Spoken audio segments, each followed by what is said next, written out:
Shalom.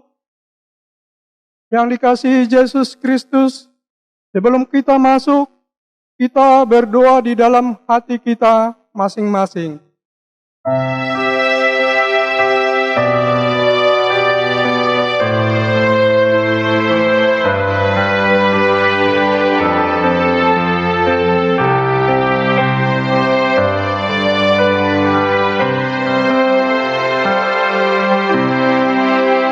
Amin. Marede mahita siya nomor 2. Asada dotolu naeng pujoku ho Jehovah.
Dan nama anaknya Tuhan Yesus Kristus, dan nama Roh Kudus yang menciptakan langit dan bumi. Amin. Nyanyikanlah nyanyian baru bagi Tuhan. Sebab Tuhan telah melakukan perbuatan-perbuatan yang ajaib. Tuhan telah memperkenalkan keselamatan yang daripadanya. Tuhan telah menyatakan keadilannya di depan mata bangsa-bangsa. Keselamatan telah dikerjakan kepadanya oleh tangan kanannya, oleh lengannya yang kudus. Haleluya. Marilah kita berdoa. Ya Tuhan Allah yang Maha Kuasa, Maha Benar dan Kudus, Engkau melihat bagaimana musuh kami pada saat ini, yang tidak dapat kami lihat, namun yang dapat mengancam hidup kami, yaitu sehubungan dengan merebaknya virus corona yang sedang merabak dan memakan korban yang tidak sedikit, termasuk orang-orang yang percaya kepadamu. Ya Tuhan Yesus, tolonglah kami dan dengarkanlah doa-doa kami, agar kiranya virus corona ini segera berlalu dari negara kami, bahkan dari seluruh dunia ini. Padamu sajalah pujian di tengah jemaatmu, yang telah Engkau tebus dengan darahmu yang kudus, sekarang sampai selama-lamanya. Amin. Kita bernyanyi dari Kidung Jemaat nomor 11 ayat 5. Ahama ende honokku.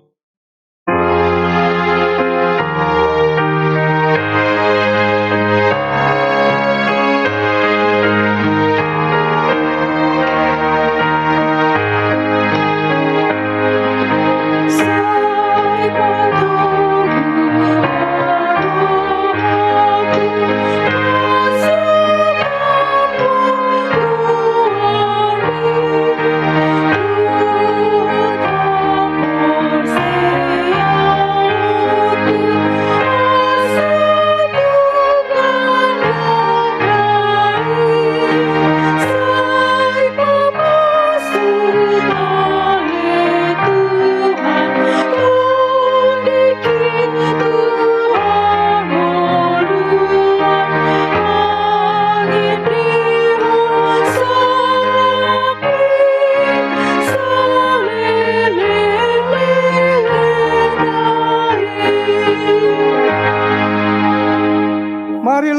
kita membaca firman Tuhan menjadi epistel pada ibadah kita di malam hari ini, yang tertulis dalam 1 Tawarik 16 ayat 31 sampai 36. Biarlah langit bersukacita dan bumi bersorak-sorak. Biarlah orang berkata di antara bangsa-bangsa, Tuhan itu Raja. Biarlah gemuruh laut serta isinya, biarlah berlari-lari padang dan segala yang di atasnya.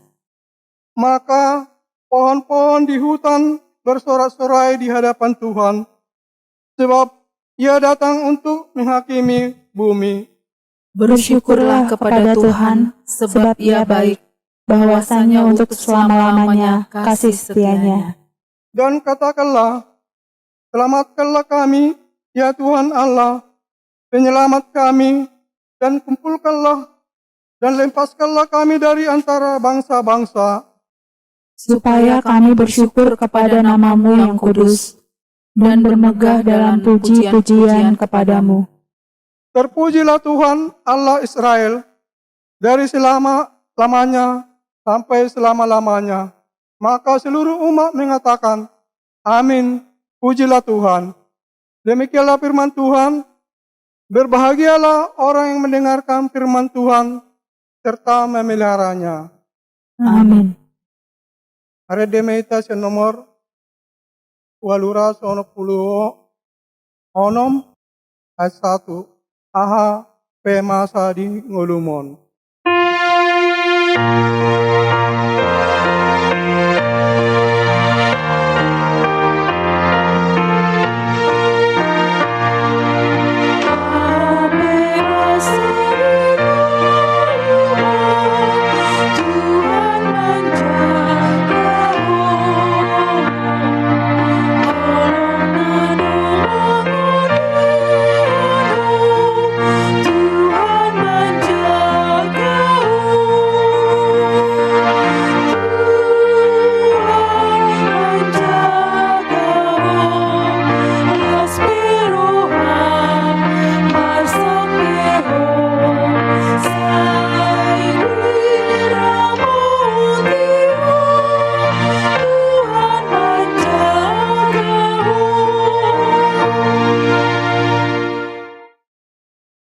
Mari kita bersatu dalam doa. Allah Bapa kami yang kami sembah di dalam nama Tuhan Yesus, kami bersyukur dan berterima kasih kepada-Mu Tuhan, di mana pada malam hari ini kami boleh berkumpul, memuji, memuliakan nama-Mu di tempat ibadah-Mu Tuhan. Tuhan, kebaktian kami yang kami lakukan kali seminggu pertanyaan kami di setiap sektor Tuhan. Engkau berkati mulai dari sektor 1 hingga pada sektor 16 Tuhan, kami serahkan hanya ke dalam tangan-Mu. Engkau berkati Tuhan anak-anak-Mu, hamba-hamba-Mu yang melayani Engkau, yang melayani pujian, begitu juga Tuhan yang menyampaikan firman-Mu. Engkau berkati semuanya Tuhan, hamba-hamba-Mu yang melayani Engkau di setiap sektor kami masing-masing.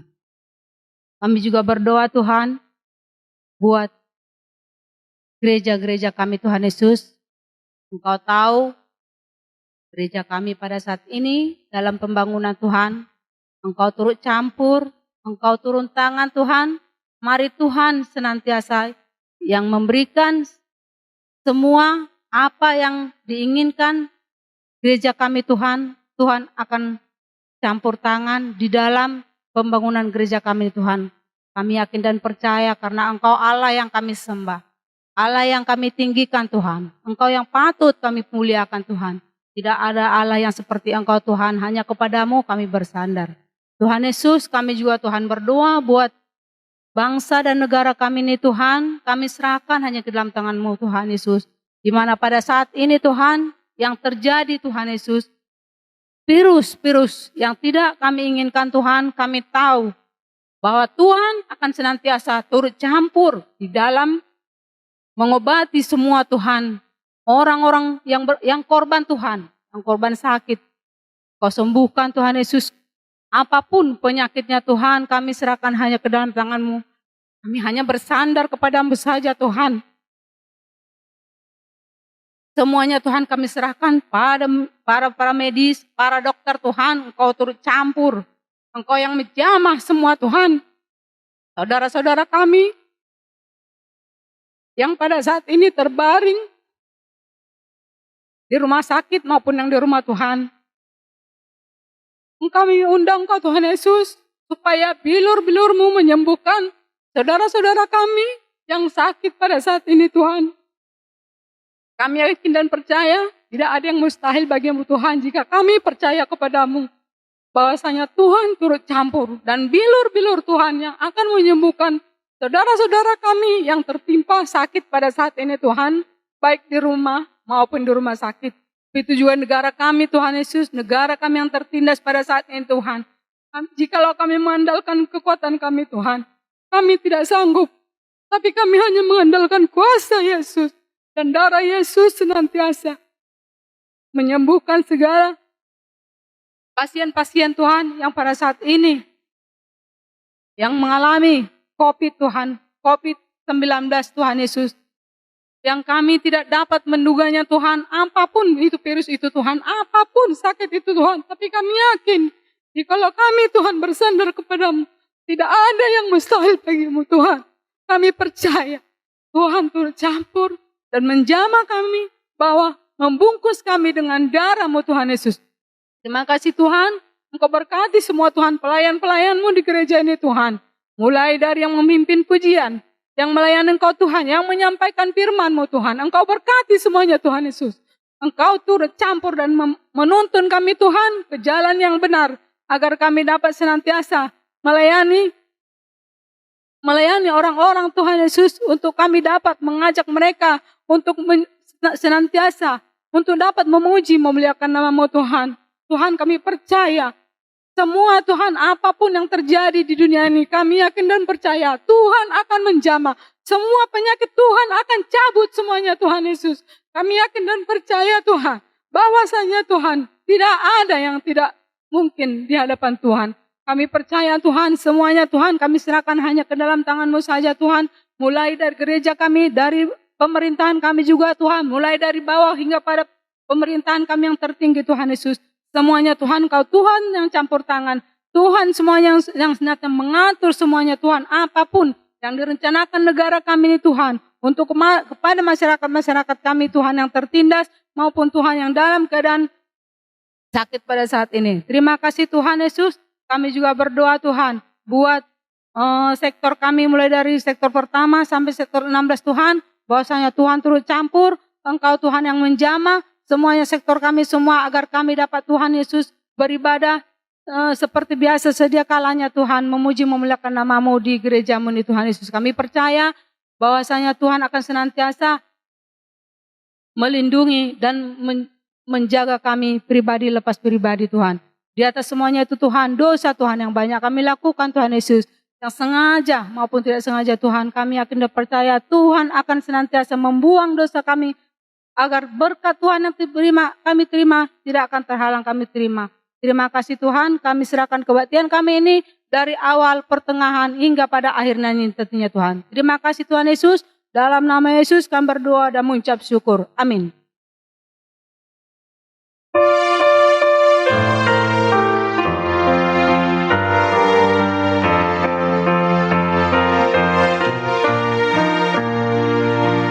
Surga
Marilah kita berdoa.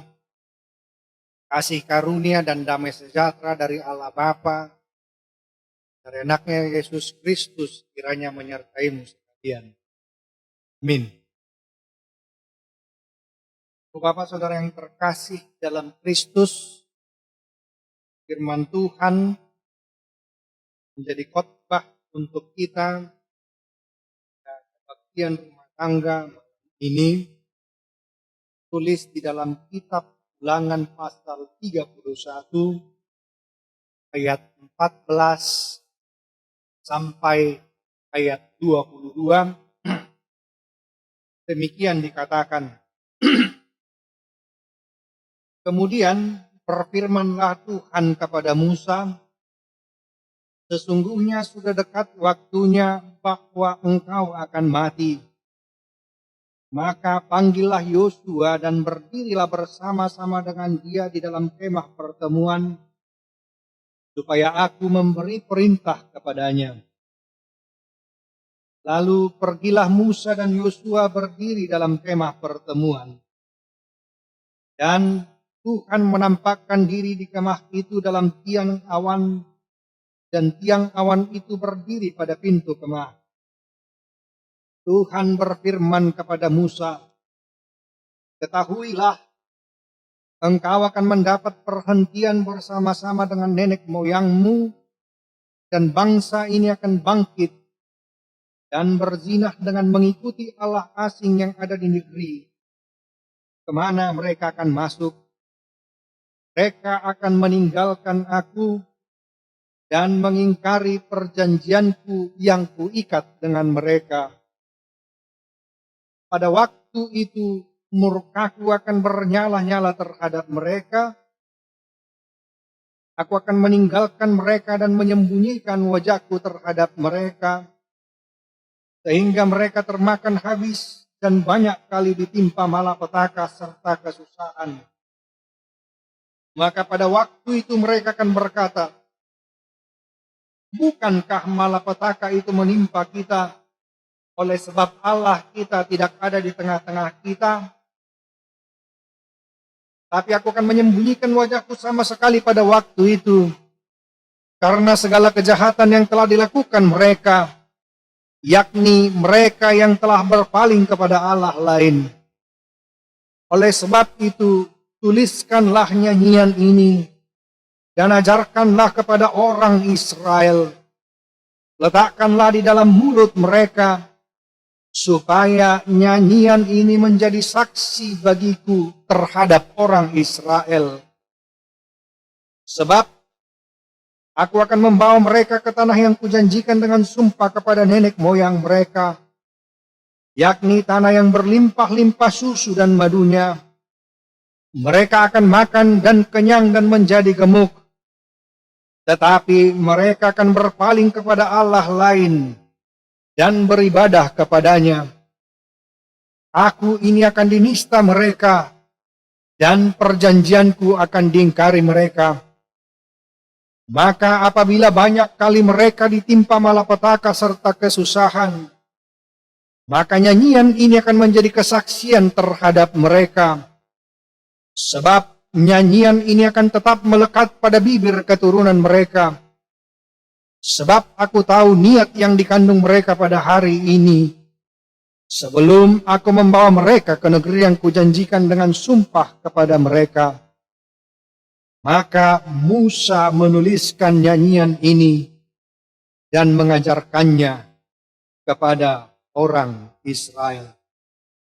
Sampai demikian pembacaan firman Tuhan. Ibu bapak saudara yang terkasih dalam Kristus, nyanyian dan musik memiliki kekuatan yang dapat berpengaruh terhadap sendi-sendi kehidupan manusia. Nyanyian dan musik dapat menjadi penghibur pada saat kita mengalami kesedihan. Nyanyian dan musik dapat memberi semangat dan motivasi pada masa-masa perjuangan. Ketika seseorang terpuruk, ketika seseorang dilanda kecemasan, ketakutan, dan kekhawatiran, musik dapat menjadi penyemangat, motivasi untuk membantu ia bangkit dari situasi keterpurukannya. Musik juga dapat menjadi sarana ungkapan cinta kepada kekasih atau orang-orang yang kita kasihi. Musik juga dapat mengendorkan pikiran pada saat menghadapi kepenatan hidup. Sebab itu, nyanyian dan musik sungguh berpengaruh dalam kehidupan kita.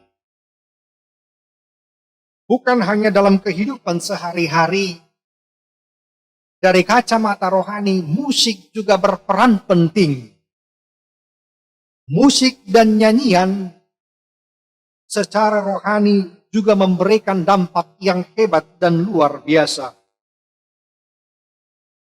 Ada beberapa contoh dalam Alkitab yang menggambarkan betapa dahsyatnya, betapa besarnya, betapa berpengaruhnya musik dan nyanyian itu dalam kehidupan kita. Yang pertama, dengan musik dan nyanyian, Daud menyembuhkan Raja Saul yang sakit gila karena disebabkan oleh roh jahat. Ketika Saul hatinya dilanda oleh kekalutan, ketika roh jahat bersemayam dalam hati dan pikirannya, maka ia meminta Daud untuk bernyanyi dan memainkan musik. Ketika Daud memainkan musik dan nyanyiannya, maka perlahan-lahan roh jahat yang ada di dalam pikirannya lari terbirit-birit. Musik dapat menyembuhkan dan membuat roh-roh jahat lari terbirit-birit. Sebab itu, mari kita melakukan refleksi. Apakah ketika kita bernyanyi, apakah ketika kita bermusik di tengah-tengah persekutuan kita, di tengah-tengah ibadah kita, membuat roh-roh jahat menjadi takut dan kabur atau lari terbirit-birit? Totong domo lomarin dehita gade parosibulis. Daud ketika dia bernyanyi dan memainkan musiknya, roh-roh jahat lari terbirit-birit. Yang kedua, dengan musik dan nyanyian, Yosua dan bangsa Israel dapat menghancurkan tembok Yeriko. Selama 7 hari mereka berkeliling sesuai dengan perintah Tuhan di sekitar tembok Yeriko. Dan pada hari yang ke-7, Tuhan memerintahkan agar mereka bersorak, agar mereka bernyanyi, agar mereka bermusik. Dan tembok Yeriko, tembok yang begitu kuat, kokoh dan besar itu akhirnya runtuh.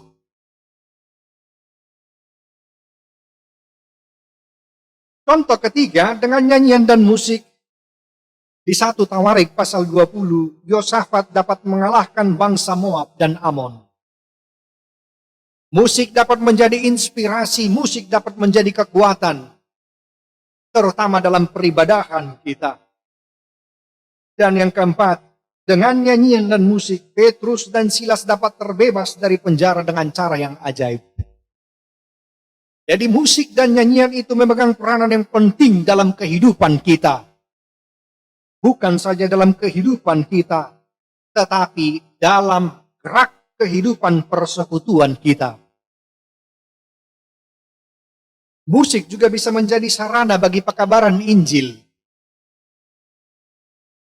Ketika kita tidak mampu memberitakan firman Tuhan, seperti para pengkhotbah, lewat nyanyian dan musik, itu bisa menolong kita menceritakan tentang kebesaran Tuhan, menceritakan tentang apa yang Tuhan perbuat dalam kehidupan kita. Musik dan nyanyian memegang peranan yang cukup penting dalam kehidupan kita, terutama dari sisi kerohanian kita. Nah, firman Tuhan pada saat ini secara khusus menceritakan bagi kita tentang nyanyian yang diperintahkan oleh Tuhan untuk dituliskan oleh Musa. Nyanyian ini menjadi peringatan kepada bangsa Israel dan pengajaran juga agar generasi ke generasi memahami dan sungguh-sungguh mampu mengerti tentang apa yang Tuhan kehendaki dari kehidupan mereka. Selain menjadi sarana pengajaran, nyanyian yang Tuhan perintahkan untuk dituliskan oleh Musa ini menjadi kekuatan, menjadi sebuah daya keyakinan bagi Musa tentang bagaimana kelanjutan nasib bangsa Israel berikutnya. Nats ini merupakan bagian awal proses peralihan kekuasaan, peralihan jabatan dari Musa kepada Yosua yang akan meneruskan tugas-tugasnya. Musa dan bangsa Israel diliputi oleh kebimbangan tentang siapakah yang akan menuntun bangsa Israel meneruskan perjalanan mereka. Sebab Tuhan telah berfirman bahwa Musa tidak akan membawa bangsa Israel masuk ke dalam tanah Kanaan. Mereka bingung, mereka diliputi keraguan. Sebab itu firman ini menjadi peringatan sekaligus kekuatan tentang apa yang akan mereka hadapi dan bagaimana semestinya mereka ke depannya. Dan inilah juga yang menjadi kekuatan bagi kita selama kita menjalani ibadah, selama kita bekerja dari rumah karena pandemi virus corona yang sedang merebak dalam kehidupan kita saat ini. Untuk itu ada beberapa pesan yang saya gali dan saya temukan dari nats ini sehubungan dengan nyanyian tersebut. Nyanyian yang menjadi sebuah peringatan, nyanyian yang merupakan sebuah kekuatan, dan untuk meneguhkan hati bangsa Israel dan juga kita di tengah-tengah situasi saat ini. Yang pertama, Tuhan tidak pernah lalai menepati janjinya, sekalipun situasi sepertinya tidak mendukung. Tuhan tidak pernah lalai menepati janjinya, sekalipun sepertinya situasi tidak mendukung. Di tengah-tengah situasi yang kita hadapi pada saat ini, sama seperti bangsa Israel dan Musa yang sedang berada dalam titik keraguan tentang masa depan mereka, tentang kelanjutan perjalanan mereka. Mereka diteguhkan bahwa Tuhan tidak pernah lalai menepati janjinya. Tuhan tidak pernah ingkar janji. Sekalipun mungkin waktu yang kita nanti-nantikan tentang penggenapan janji Tuhan itu begitu lama, sebenarnya Tuhan tidak ingkar. Proses panjang perjalanan bangsa Israel dari Mesir menuju tanah Kanaan sebetulnya merupakan sarana bagi Tuhan untuk memberikan pengajaran kepada bangsa Israel bahwa Tuhan akan senantiasa menyertai bangsanya, menunjukkan kuasa kemuliaannya, keperkasaan, kesetiaan, dan Tuhan akan menghancurkan musuh-musuh orang-orang Israel. Sekalipun mungkin perjalanan mereka begitu panjang, berat, dan melelahkan, sekalipun mungkin persoalan kehidupan kita begitu berat, atau bahkan mungkin banyak di antara kita semakin apatis menjalani kehidupan ini karena situasi corona yang tak kunjung usai, maka firman ini hendak menekankan kepada kita, tetaplah bertahan. Tuhan bukan ingin menjatuhkan kita, tetapi Dia ingin supaya kita belajar berdiri. Lewat segala sesuatu kejadian, lewat segala peristiwa, Tuhan tetap bekerja, mendatangkan kebaikan. Dan inilah pengalaman yang harus kita gali, yang harus kita hidupi dalam keseharian kita. Bahwa Tuhan tetap perkasa, Tuhan tetap memenuhi janjinya sekalipun mungkin situasi tidak mendukung. Tuhan bekerja lewat cara-cara yang mungkin bagi kita tidak menyenangkan. Tetapi sebenarnya lewat segala kejadian itu ada begitu banyak pengalaman. Hal-hal buruk bisa menjadi kebaikan jika kita sungguh memahaminya. Ibarat ketika kita pergi ke dokter gigi, biasanya ketika seseorang pergi ke dokter gigi karena situasinya sudah begitu parah, dia membutuhkan pertolongan, dia membutuhkan bantuan. Tetapi ketika sampai di dokter gigi, mungkin tindakan yang dikerjakan oleh dokter malah semakin menyakitinya. Tetapi sesungguhnya, jika ia menyadari bahwa tindakan itu sekalipun menyakitkan untuk menolong dia, maka ia akan mensyukuri. Tuhan seringkali bekerja lewat hal-hal yang mungkin bagi kita tidak menyenangkan, yang mungkin bagi kita tidak sesuai dengan apa yang kita harapkan. Tetapi sungguh lewat segala peristiwa yang kurang menyenangkan itu, ada begitu banyak pengalaman yang bisa kita gali. Lewat beragam persoalan, lewat beragam tantangan, lewat beragam kesulitan, Tuhan sedang mempersiapkan kita menjadi orang-orang yang tangguh.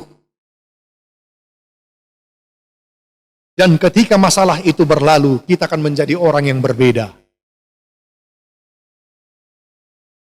Tantangan sebenarnya cara yang dipakai Tuhan untuk menunjukkan dan menyatakan dirinya sendiri.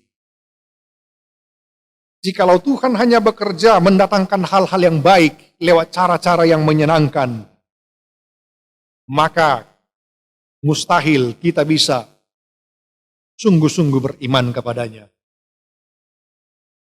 Sama seperti bangsa Israel, mereka melihat begitu banyak mukjizat tetapi tidak ada perubahan. Mukjizat tidak membuat orang menjadi bertobat dan berubah. Rasa sakit itu diperlukan dalam kehidupan itu untuk meluruskan kita, mengarahkan kita.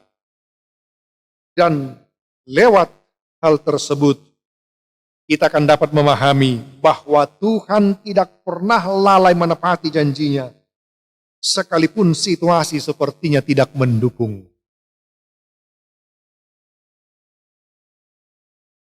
Pandangan kita mengatakan situasi itu buruk, tetapi Tuhan punya maksud lewat segala sesuatu yang terjadi. Yang kedua yang saya pelajari dari nats ini, pekerjaan Tuhan tidak dipengaruhi atau bergantung kepada keberadaan seseorang. Pekerjaan Tuhan tidak tergantung atau dipengaruhi pada keberadaan seseorang tersebut. Musa, tokoh yang spektakuler, 40 tahun masa hidupnya pertama, ia menjalani kehidupan di tengah-tengah istana. Dia mendapatkan pendidikan yang orang lain tidak dapatkan di luar istana. Yang semuanya itu ternyata desain Tuhan. Ketika ia akan diutus untuk membebaskan umatnya Israel.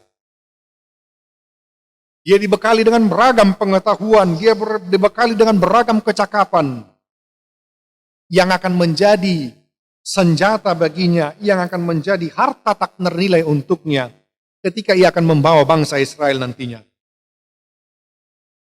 Lalu etapa kedua kehidupannya 40 tahun masa pengembaraannya di padang gurun. Sesungguhnya bukan tanpa maksud. Dia sedang mempelajari, atau istilah sekarang remapping, atau memahami situasi daerah-daerah yang akan ia lalui bersama bangsa Israel. Ketika ia nanti akan membawa bangsa itu, bangsa Israel, umat Allah, ke tanah Kanaan. Dia sedang mempelajari segala sesuatu tentang daerah-daerah yang akan ia lalui. Dan 40 tahun berikutnya, masa penggembaraan mereka, masa ketika ia menuntun bangsa Israel dari Mesir menuju tanah Kanaan.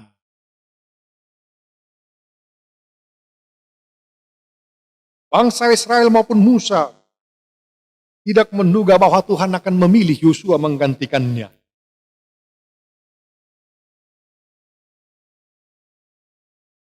Musa bingung.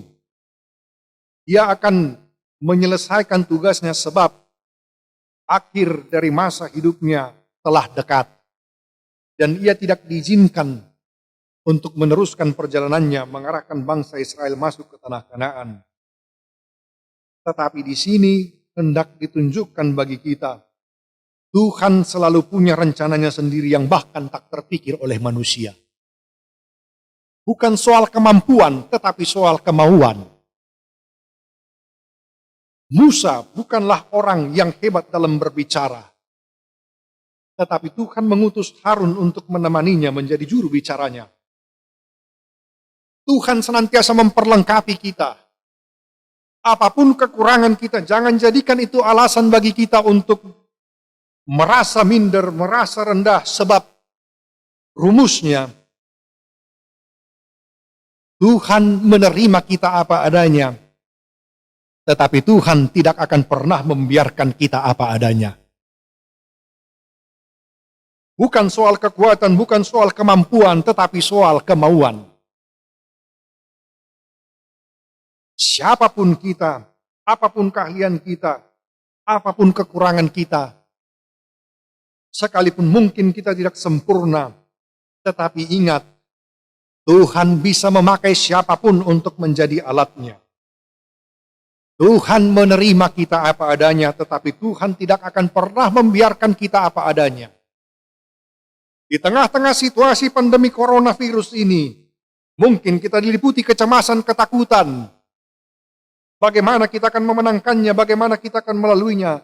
Tetapi ingatlah, Tuhan selalu punya rencananya sendiri yang bahkan tak terpikirkan oleh kita.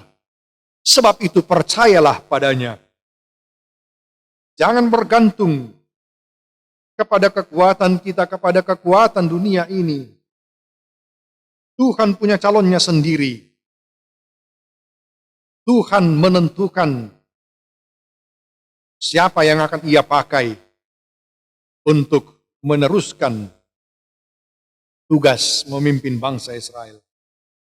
Sebab itu, jika kita lemah, jika kita memiliki kekurangan, jangan jadikan itu alasan untuk tidak mau bekerja, untuk tidak mau melayani, untuk tidak mau berkarya. Jangan jadikan itu alasan untuk membuat kita minder. Sebab Tuhan tidak pertama sekali menanyakan kesanggupan kita, tetapi kemauan kita. Dan sebaliknya, ketika kita kuat, jangan merasa sombong dan hebat. Rendahkanlah dirimu di hadapan Tuhan. Tuhan memakai orang-orang yang rendah hati.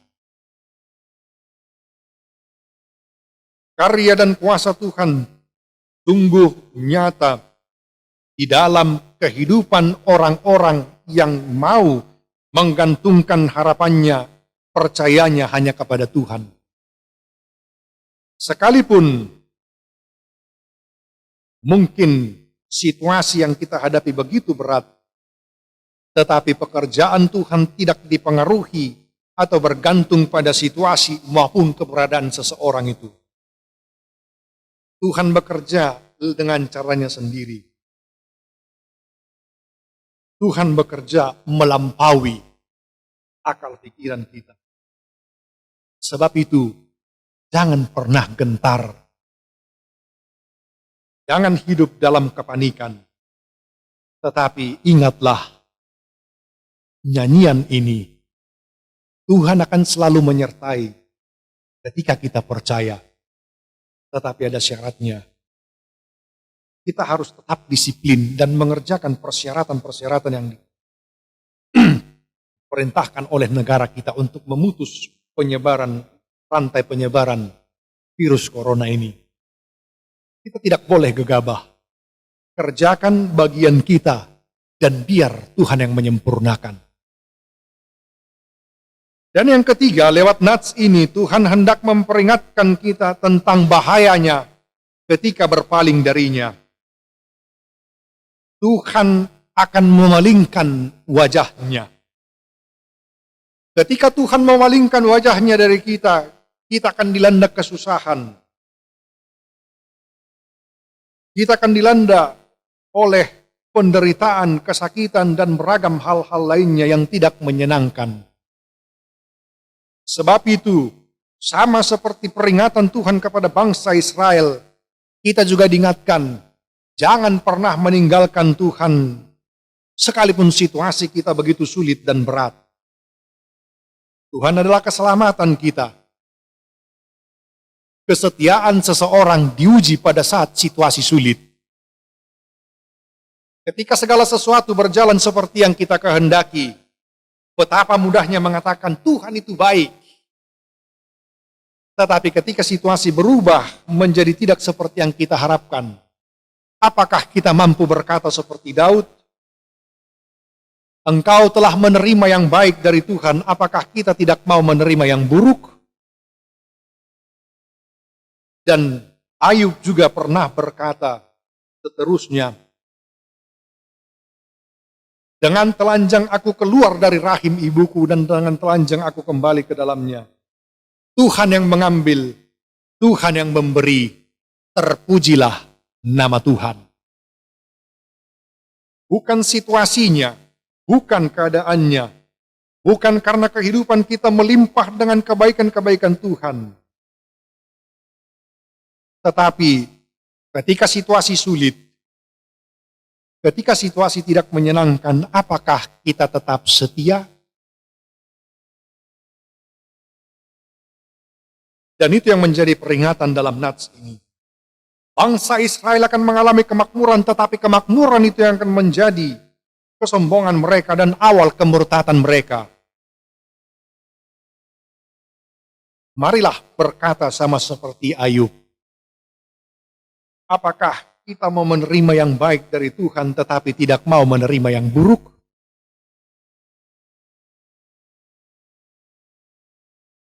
Jangan berpaling darinya, sebab kesusahan akan datang ke dalam kehidupan kita. Percayalah akan pemeliharaannya. Di balik situasi sulit, Dia turut bekerja. Dan ketika kita tetap setia, maka sama seperti yang tadi saya telah katakan, ketika kesulitan itu berlalu, kita akan menjadi orang yang berbeda. Dan di dalam kesulitan itu, maka kita akan sungguh-sungguh dapat semakin memahami, mengimani siapakah Tuhan itu. Persoalannya, apakah kita tetap mau sabar? Apakah kita tetap setia? Karena kecenderungan kita mau mengatur Tuhan. Kita berdoa, jadilah kehendakmu di bumi seperti di surga. Tetapi sebenarnya, itu hanya kalimat yang hanya manis di bibir. Yang sebenarnya terjadi, jadilah di bumi kehendakku, dan itulah yang menjadi kehendakmu. Kita hendak mengatur Tuhan, Tuhan hendaknya engkau bekerja seperti ini, hendaknya engkau berbuat seperti ini. Jalani, menangkan bersama Tuhan, dan tetap beriman padanya. Maka lihatlah kesetiaan kita dan kesungguhan kita tetap beriman padanya sekalipun di tengah situasi sulit, akan mendapatkan ganjaran berkat Tuhan yang melimpah dalam kehidupan. Bukan hanya soal materi, kedamaian hati, harmoni dalam kehidupan, dan beragam hal-hal baik lainnya yang menjadi ganjaran bagi orang-orang yang setia. Tetapi bagi orang-orang yang tidak setia, Tuhan akan mencerai-beraikan. Berkat yang diberikan oleh Tuhan akan menjadi kutuk bagi mereka. Di balik berkat, Tuhan menuntut tanggung jawab. Berkat bukan hanya untuk kita nikmati, tetapi berkat menuntut tanggung jawab dan kesetiaan bagi kita.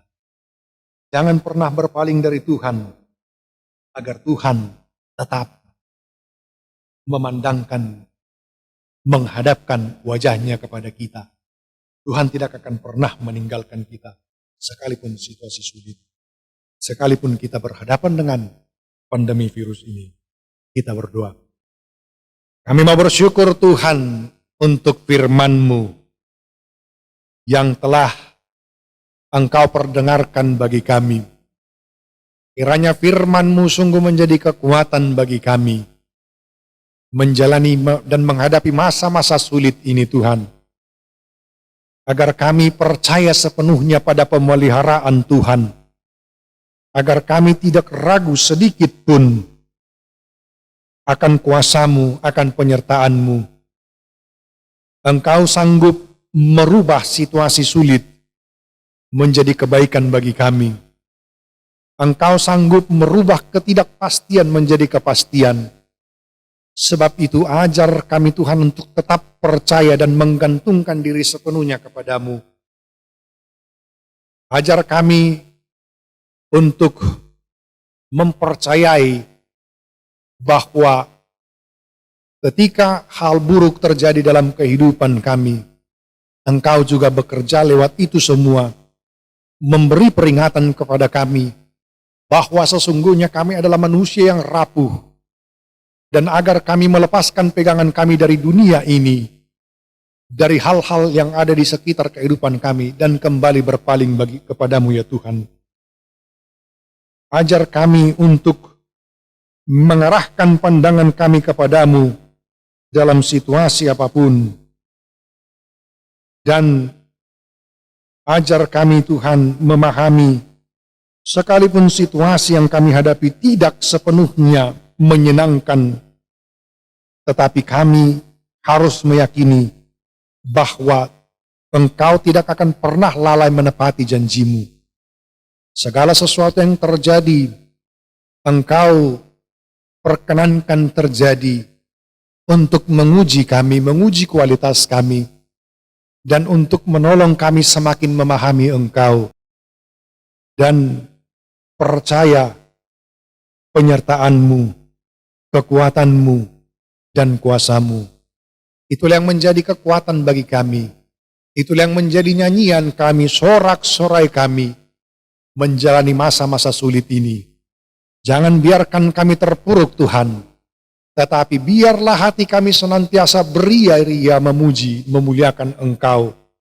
Percaya sepenuhnya kepadamu, supaya kami sungguh-sungguh beroleh kekuatan, beroleh energi yang melimpah ruah daripadamu Tuhan dengan tuntunan Roh Kudus-Mu melewati masa-masa sulit ini.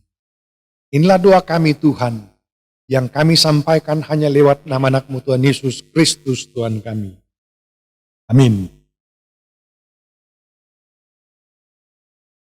Ku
Marilah kita berdoa untuk menyerahkan persembahan kita kepada Tuhan. Ya Allah Bapa kami yang di surga, kami mengaku bahwa Tuhan adalah sumber segala karunia yang melimpah dalam kehidupan kami. Sebagian daripada karunia itu kami serahkan kembali sebagai persembahan kepada Tuhan. Terimalah dan berkatilah persembahan umat-Mu ini, agar dapat kami pergunakan untuk pekerjaan kerajaan Allah di dunia ini. Bukalah hati kami untuk mengenal betapa banyak berkat dan karunia yang kami peroleh dari Tuhan, supaya kami senantiasa bersyukur kepadamu dalam Kristus Yesus Tuhan kami. Amin. Marilah kita bersama-sama berdoa dan memohon di dalam doa Bapa kami yang di surga. Bapa kami yang di surga, Kuduskanlah namamu, datanglah kerajaanmu, jadilah kehendak-Mu di bumi seperti di surga. Berilah kami pada hari ini makanan kami yang secukupnya, dan ampunilah kami akan kesalahan kami, seperti kami mengampuni orang yang bersalah kepada kami. dan janganlah membawa kami ke dalam pencobaan, tetapi lepaskanlah kami daripada yang jahat, karena Engkaulah yang punya kerajaan, dan kuasa, dan kemuliaan sampai selama-lamanya. Amin. Pulanglah dalam damai dan terimalah berkat Tuhan. Tuhan memberkati engkau dan melindungi engkau. Tuhan menyinari engkau dengan wajah-Nya dan memberi engkau kasih karunia. Tuhan menghadapkan wajah-Nya kepadamu dan memberi engkau damai sejahtera.